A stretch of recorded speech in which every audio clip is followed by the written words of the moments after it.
My girlfriend blocked me on everything after I tried to talk about our future. I couldn't reply. So I emailed her landlord and withdrew as the guarantor on her lease. She was left frantically calling me after receiving an eviction notice. I, through mail, think I'm finally done. It's funny how a whole future can just vanish. One minute you're picking out paint swatches, the next you're staring at a generic profile icon where a smiling face used to be. Leslie, 29. And I have been together for 3 years. It felt serious. I thought it was serious. We talked about everything, or so I believed. Marriage, kids, the kind of dog we'd get, a goofy golden retriever, was the final verdict. 6 months ago, she found the perfect apartment, a little one-bedroom with a balcony she adored. The catch? Her freelance income wasn't quite stable enough for the landlord. She was devastated. I didn't hesitate. I told her I'd be the guarantor on the lease. It felt like a natural step, a tangible piece of our shared future. My signature on that document felt like a promise. We spent weeks making it a home. My money, mostly. My labor, entirely. I assembled the flat-pack furniture until my hands were raw, hung the gallery wall she designed, and paid for the ridiculously expensive linen curtains she said she couldn't live without. I also paid the $2,850 security deposit. A gift, I told her. An investment in us. Last Tuesday, I brought it up. The future. Not in a pushy way, just a real way. I mentioned that with my lease ending in 4 months, maybe it was time to officially look for a place together. A 2-bedroom. Something that was ours, not just hers with my name on the paperwork. Her face tightened. The shift was so subtle I almost missed it. She said she was tired, that it wasn't the right time for a heavy conversation. Fine. I dropped it. The next day, she was distant. Texts went unanswered for hours. When she did reply, it was one-word answers. By Thursday, I knew something was wrong. I called her. It went straight to voicemail. I checked her social media. Gone. Blocked. I was staring at a blank space where our life together used to be. I felt a flash of hot, blinding panic. Did something happen to her? I drove to her apartment. Her car was there. The lights were on. I could hear music playing. I knocked. No answer. I used my key, the one she gave me. The first thing I saw was a pair of muddy Adidas sneakers on the new rug near the door. Size 11 at least. I'm a size 9. They weren't mine. And standing in the kitchen, laughing with Leslie, was Philip. A guy from her yoga studio she'd mentioned a few times. The way he had his hand resting on the small of her back, it wasn't friendly. They both froze when they saw me. Leslie's face was a mask of guilt. Philip just looked annoyed, like I was an inconvenience. "What are you doing here?" Leslie asked, her voice thin. "You blocked me," I said, my own voice sounding hollow. I was worried. "You should have called," she said, not meeting my eyes. "I did. You blocked my number." The silence was deafening. Philip, to his credit, at least had the decency to look slightly uncomfortable. He took a step back from her. "I think you should go," she finally whispered. I didn't argue. I didn't yell. That's not my way. The hurt was a physical thing, a cold, heavy weight in my chest, but my mind was surprisingly clear. I just looked at her, at the apartment I had helped build, at the man who was wearing his shoes on the rug I paid for. I turned around, left the key on the little table by the door, and walked out. I sat in my car for a long time. The anger came, but it wasn't hot. It was cold, methodical. The betrayal wasn't just about Philip. It was the cowardice, the complete and utter disrespect. She couldn't even grant me a conversation. She just deleted me. So I acted. I went home, pulled up the digital copy of her lease agreement, the one I had saved because I'm meticulous about paperwork. I read the guarantor clause very, very carefully. It stated the guarantor could withdraw their support with written notice to the landlord, after which the tenant would have 30 days to provide a new guarantor or vacate the premises. My hands were steady as I composed the email. Subject: withdrawal of guarantor status for lease at apartment address, Unit 7B, tenant, Leslie Mills. Dear Mr. Russell, please accept this email as formal written notice that I am withdrawing as the financial guarantor for the lease agreement of the above-mentioned property, effective immediately.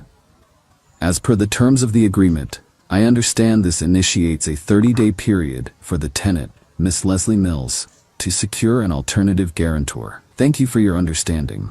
Sincerely, my full name. My contact information. I hit send. It was 11:47 p.m. on a Thursday night. I blocked her number. I blocked her on the one social media app she'd forgotten about. Then I turned off my phone and slept better than I had in weeks. Update 1. The weekend was quiet. Too quiet. A tense, humming silence where communication used to be. I spent it purging my apartment of her. The framed photos, the stupid ceramic mug, the extra toothbrush. It was cathartic. I felt a strange sense of peace. The hurt was still there, a dull ache behind my ribs, but it was being overshadowed by a feeling of clarity. The storm broke on Tuesday afternoon. Just as I suspected, Mr. Russell, being an old-school professional, didn't act on a late-night email over the weekend. He waited until Monday to process it, drafted a formal letter, and had it sent by courier. My phone, which I had turned back on, started vibrating against my desk. It didn't stop. A string of calls from a number I didn't recognize. I let it go to voicemail. A minute later, another call from a different unknown number. And another. Then came the emails. My inbox exploded. The first one was from Leslie, her tone frantic. Subject, call me right now. What did you do? I just got a letter from my landlord. An eviction notice. It says you withdrew as guarantor? Is this a joke? It says I have 30 days to find a new one or I'm out. You can't do that. Call me immediately. This is insane. It wasn't an eviction notice, of course. It was a notice to cure or quit, a formal warning. But her panic was real. 5 minutes later, another one. Subject, seriously, answer your phone. My dad can't do it. His credit is a mess. You know that. You're trying to make me homeless. After everything, this is how you react? Unbelievable. You're being so childish. The lack of self-awareness was staggering. The sheer, unadulterated entitlement. There was no apology, no acknowledgement of the Adidas sneakers or the man attached to them. Just rage that her safety net had been pulled away. Then Philip decided to weigh in. An email from his account. Subject, a word, dude. I don't know what your problem is, but you need to fix this. Leslie is a wreck. You're putting her in a terrible position because you got your feelings hurt. Whatever happened between you two is your business, but messing with her housing is way over the line. Man up and call her landlord back. Don't be that guy. Don't be that guy. That one almost made me laugh. I was that guy. The guy who paid the security deposit. The guy who assembled her bed. The guy she hid from while she entertained her new boyfriend. I didn't reply to any of them. Instead, I started a new folder in my email account. I labeled it correspondence. I saved screenshots of the emails. I documented the call log. I was building a record. It felt like the right thing to do. The methodical thing to do. Leslie must have realized her anger wasn't working because the tone of her emails shifted around midnight. The rage was replaced by a cloying, manipulative sweetness. Subject, please. Okay, I know you're hurt. I should have told you about Philip. I was scared. It just happened, but we can talk about this. Please don't do this to me. I love that apartment. It's my home. Our home. Remember how excited we were when we found it? Let's not throw everything away over a stupid fight. Our home. She had the audacity to call it our home. I thought about her panic, her world being upended not by some grand, elaborate scheme, but by a single, quiet email and the predictable, bureaucratic process that followed. The satisfaction I felt wasn't about revenge, it was about balance. It was about the world making sense again. Update 2. The desperation has escalated. When the direct approach failed, Leslie and Philip pivoted to social pressure. It started with a text from a mutual friend, Alexis. Hey, I don't want to get in the middle of anything, but Leslie called me, crying. She said you're trying to get her kicked out of her apartment?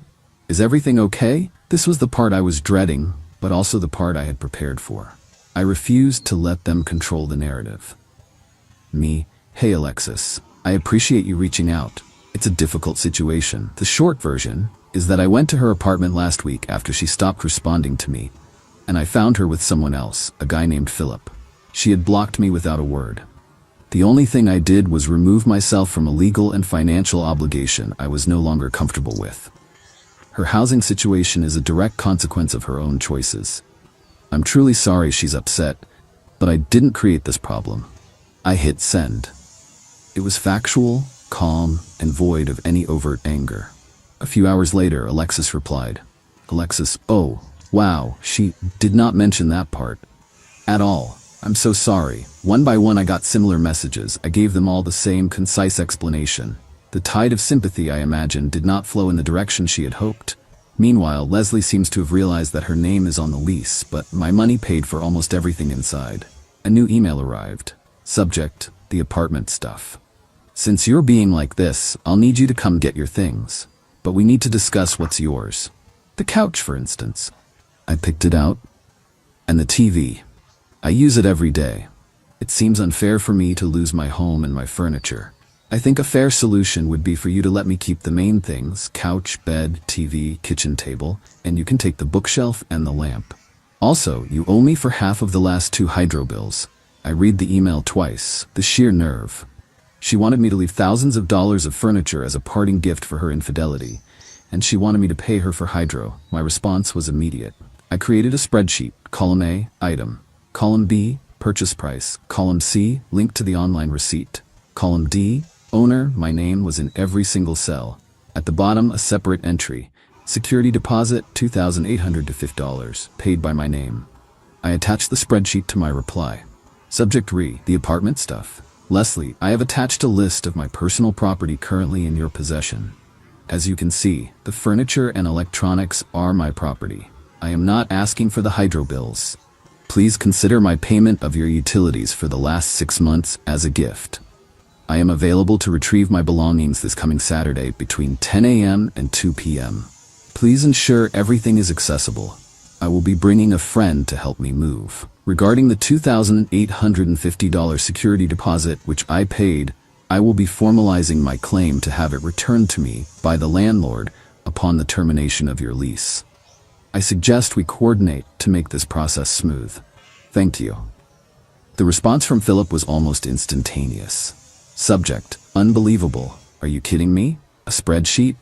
You're really going to take a girl's bed? We're not leaving you a dime of the security deposit. You gave that to her as a gift. You can't just take back a gift. A written admission of their intent. I dragged it right into my correspondence folder. They still don't get it. They think this is an emotional drama. It's not. It's just paperwork. It's just cause and effect. Final update. It's over. The dust has settled, and the final picture is clearer than I could have imagined. The moving day was an exercise in tense silence. I showed up at 10 a.m. with my friend Randy. Philip was there, standing behind Leslie with his arms crossed. Leslie had tried a new tactic. She had moved the small things into a pile by the door. The major furniture was still arranged perfectly. "That's what you can take," she said. I didn't argue. I simply told her, the alternative to this being a smooth process is me requesting a civil standby from the police to prevent a breach of the peace while I retrieve my documented property. It's your choice, but either way, my things are leaving today. The phrase civil standby and the implication of uniformed officers at her door did the trick. She and Philip stood by in furious silence as Randy and I dismantled and moved everything: the couch, the TV, the dining set, the bed. As we carried the mattress out, I caught her eye. There was no remorse, just the frantic look of someone who had fundamentally miscalculated. She had gambled that I would be too heartbroken to be rational. She lost. The security deposit became the final chapter. As they'd made their position clear, I took the next logical step. I sent a formal, certified letter to Mr. Russell. In it, I stated that I was the original payer of the $2,850 deposit, attached the bank statement as proof, and formally requested that upon the termination of Miss Leslie Mill's tenancy, the deposit and any accounting of deductions be sent directly to my address. I sent a copy to Leslie so she knew it was official. The ball was out of her court. I heard through Alexis that Leslie couldn't find a new guarantor. Philip, it turns out, talks a big game but has a credit score that would make a loan shark laugh. He wasn't an option. With the 30-day deadline approaching, she was forced to give notice and break her lease. About 2 weeks after she moved out, I received an envelope from Mr. Russell's management company.